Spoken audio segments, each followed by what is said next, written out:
안녕하세요. 플랜트 배관 설계 1타 강사 페이퍼입니다. 챕터 3까지 오신 여러분들의 관심과 열정에 박수를 보내드립니다. 앞에 내용들도 굉장히 어렵고 지루하게 느껴졌을 텐데, 그럼에도 불구하고 그걸 다 참고 여기까지 오신 것에 대해서 정말 대단하고 잘하고 있다고 말씀을 드리고 싶습니다.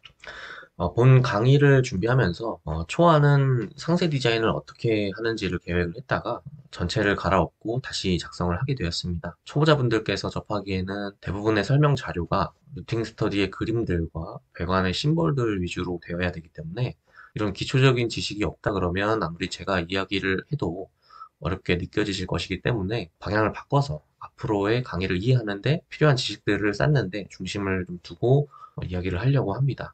목차를 보시면 이제 기계 배치 항목이 있는데요.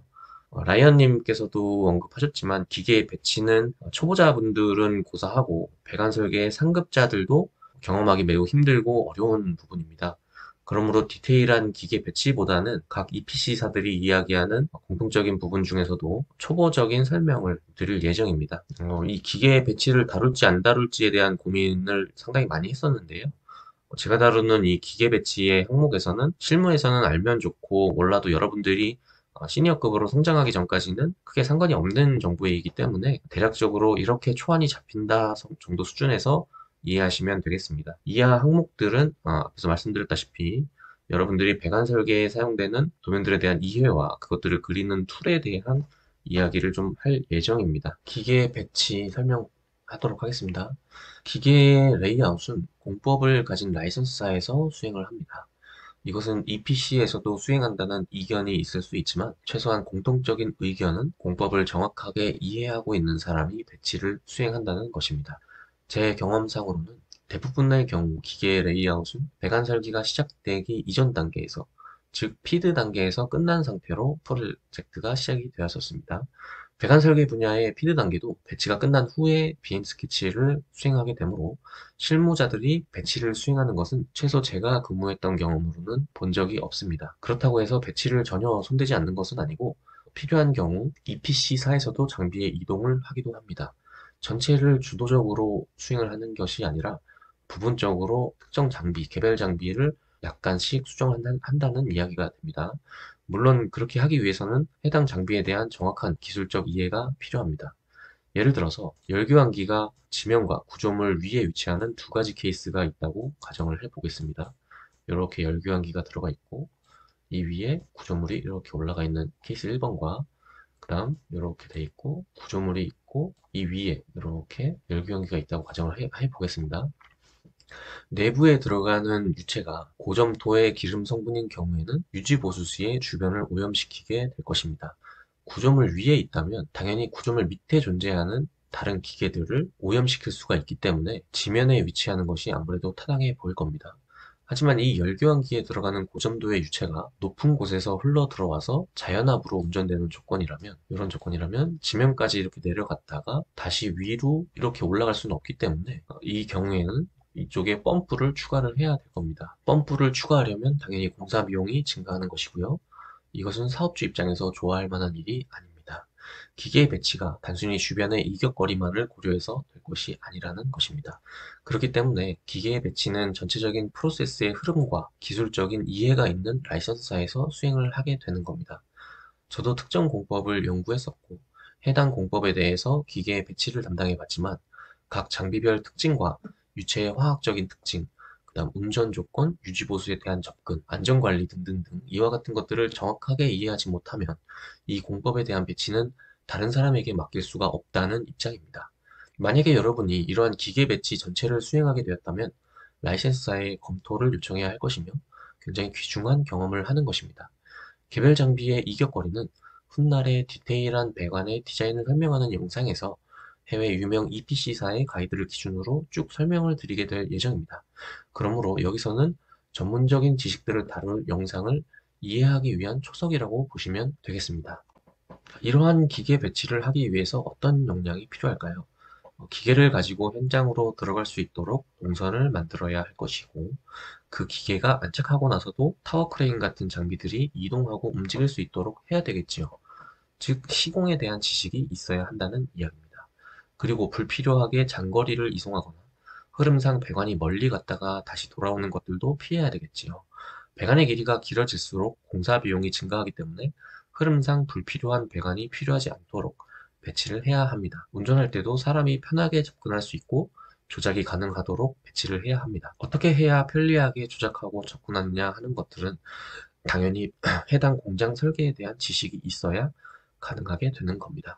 이것뿐만 아니라 시장성이 확보되지 않은 부품들도 피할 수 있게 하는 게 중요합니다. 시장성이 확보되지 않은 부품들은 대부분 특수한 상황에 사용되는 것일 거고요.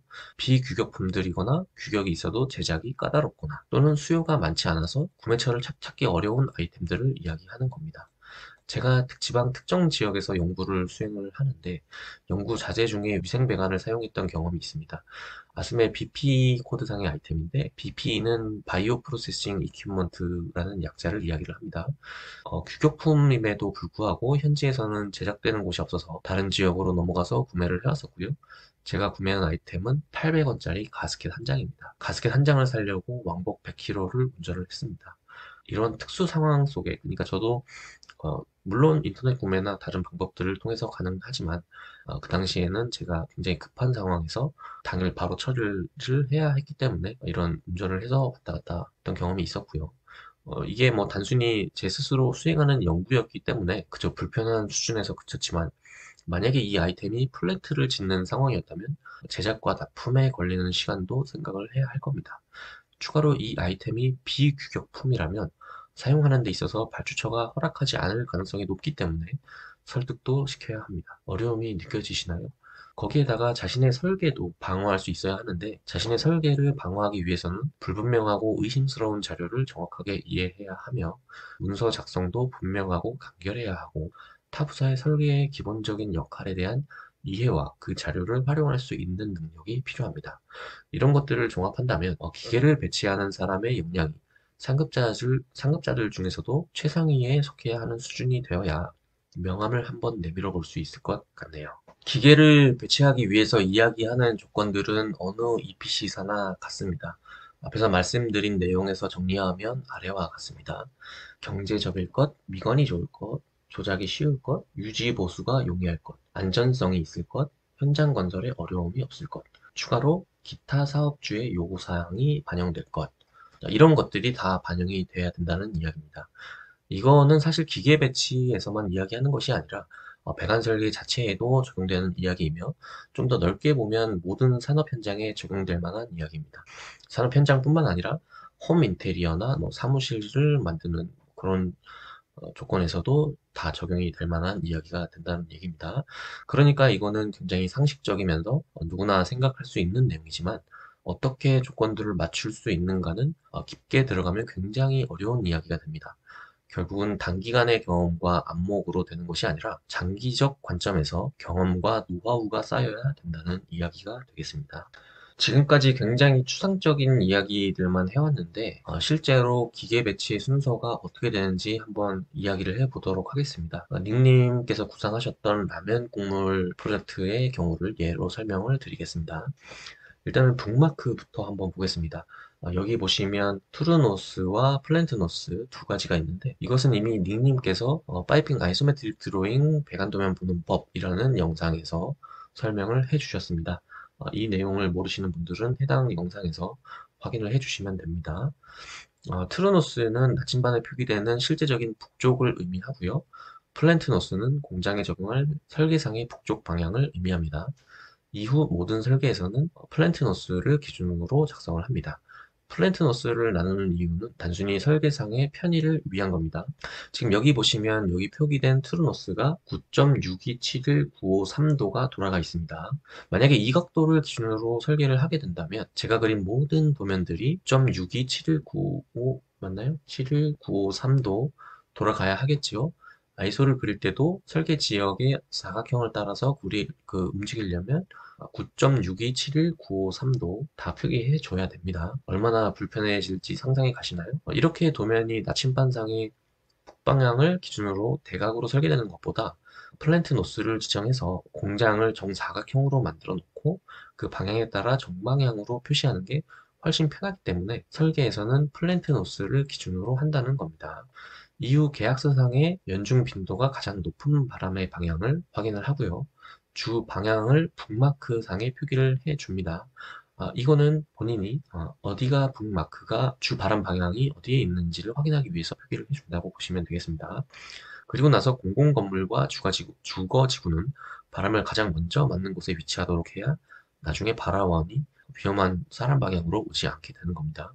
프로세스 에어리어 내에서도 바람을 가장 먼저 맞는 곳에 위치하게 합니다. 바람원이 도로나 통행로, 주거지구로 오지 않고 프로세스 지역 내에서 퍼지게끔 하려는 목적입니다. 어차피 둘 중 하나 선택하라고 한다면 공장 안쪽으로 퍼지는 게 더 낫기 때문입니다. 자, 배치의 우선순위는 기계 장비가 아니고요. 주거 지역이나 유지 보수 공간 등이 먼저입니다. 이후 프로세스 지역 내에 플레어스택이나 히터 같은 것들을 배치를 하는데 라면 곡물 프로젝트에서는 플레어스택이나 히터가 없기 때문에 생략을 했습니다. 아마 있다면 주 바람 방향에 우선되도록 이쪽 북쪽 어딘가에 배치를 했을 겁니다. 지금 보라색으로 도로를 표시를 해놨는데 이것은 메인터넌스 빌딩 구역을 나누기 위해서 표기를 한번 해봤습니다. 자, 보시는 것처럼 각 구역의 구분은 도로를 경계로 합니다. 이것은 접근성을 높이고 설계상의 편의를 위한 목적이며 거의 모든 화공 플랜트에서 적용하는 방식입니다. P&ID를 검토하여 시스템별로 에어리어를 구분하는데 각 시스템은 여기 노란색으로 표시해 놓은 것처럼 각 도로로 구분이 되고 있습니다. 메인렉의 경우는 도로의 구분과 상관없이 각 구역의 흐름에 따라서 결정이 됩니다. 도로 자체는 순환 구조로 설계하여 비상시 접근과 도피가 가능하도록 하고 있습니다. 이렇게 보시면은 다 에어리어 전체를 이렇게 다 순환 구조로 돌아갈 수 있도록 다 해놨습니다. 공장 내의 도로는 건축법 등의 법규의 제한을 받지 않습니다. 사업소 내에 있는 것이기 때문에 법규에 적용이 되지 않는 것이지요. 그러나 안전면에서 일반 도로와 동일하게 설계되는 것이 일반적입니다. 그러니까 도로에 대한 설계는 제한이 없으나 건축법상에서 규정하고 있는 도로 폭을 기준으로 하고 차도, 갓길, 인도 이렇게 세 가지를 합쳐서 폭을 결정하게 됩니다. 공장의 기계 배치는 공정의 흐름을 효율적으로 가지도록 설계합니다. 되도록 같은 자리를 왔다 갔다 하지 않도록 하는 게 좋겠지요. 만약에 이렇게 갔다가 다시 원래 자리로 돌아오면 효율적이지 못하다는 이야기가 되는 겁니다. 하나의 공정구역은 최대 면적 제한을 두고 있으며 제한 기준은 안전설비의 방사 유효 거리를 기준으로 하고 있습니다. 이 내용은 그냥 제한이 있다 정도만 아시면 되겠습니다. 이거를 디테일하게 알려면 시니어 이상의 어떤 그런 실력이 돼야 되기 때문에 지금은 있다, 이런 제한이 있다 정도만 알고 넘어가시면 되겠습니다. 여기 보시는 이 전체 그림은 챕터 1에서 설명드렸던 라면 곡물 처리 공장의 샘플 배치도인데 공장 안에 있는 장비, 그러니까 라면 곡물 처리 공정의 프로세스 설비만 가지고 이걸 그리면 여러분들께 보여드릴 만한 게 많이 안 나오고 굉장히 심플해지기 때문에 여러분들께 좀 더 많은 것들을 보여드리고자 프로세스상에 없는 내용들도 많이 추가를 해서 넣었습니다. 어쨌든 이 그림에서 중요한 것은 이런 배치가 이렇게 공정 흐름에 맞도록 배치가 되어야 한다는 이야기입니다. 라면 곡물 처리 공장을 기준으로 섹션 드로잉을 그려봤습니다. 이렇게 옆에서 보는 도면을 섹션 드로잉이라고 합니다. 한국말로는 측면도가 될 것이고요. 측면도를 그릴 때는 기계만 생각하는 게 아니라 기계 위에 지나갈 배관들과 배관의 서포트, 유지 보수를 위한 철골 구조물 등을 고려해야 합니다. 여기서 한번 그려보고 나서 각 기계의 높이를 결정하게 되는 겁니다.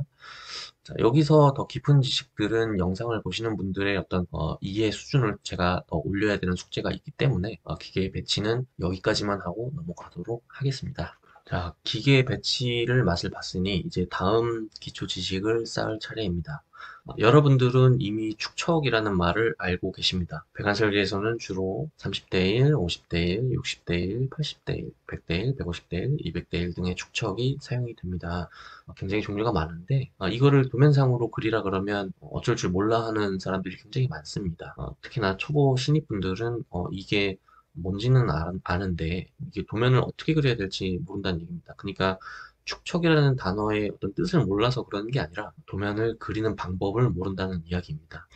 이 영상을 보시는 분들께서는 설계를 직접적으로 혹은 간접적으로 하실 분들이기 때문에 기본적인 축척의 작성법을 모른다고 하면 설계 업종에서는 기본을 모르는 거기 때문에 정확히 어떻게 작성하는지를 말씀을 드리고자 합니다. 자, 1대1 도면을 예를 들어 보겠습니다. 1대1 도면에서는 도면에서의 300mm, 예를 들면 뭐 1cm, 1cm라고 하면 실제로 자로 쟀을 때도 1cm가 나올 것이고요. 그러면 이거를 어떻게 표현을 하느냐? CAD에서 제가 설명을 드려보도록 하겠습니다. 자, CAD에서 만약에 제가 100mm짜리 라인을 한번 그려보겠습니다. 100mm가 아니라 300mm로 한번 그려보겠습니다. 300mm. 자, 300mm짜리 라인을 지금 그렸고요. 자, 지금 여기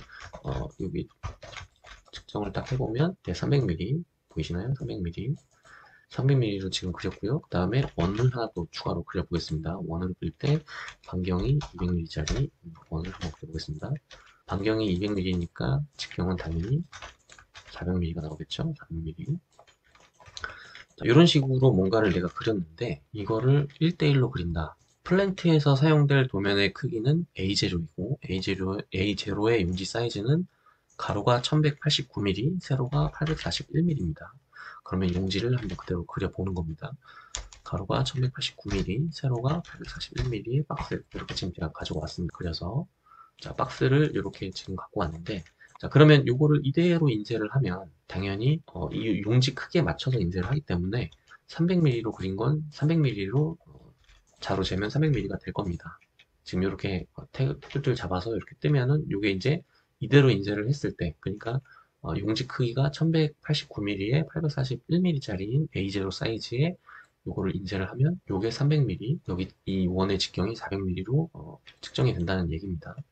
자, 이게 1대1 도면인 겁니다. 이게 1대1 도면인데 이거를 만약에 내가 2대1로 그리려면 어떻게 해야 될까요? 자, 2대1 도면에서는 300mm가 자로 쟀을 때는 150mm로 표현이 돼야 됩니다. 300mm가 150mm 그리고 400mm가 200mm로 표현이 되겠지요. 자, 그러려면은 어떻게 해야 될까요?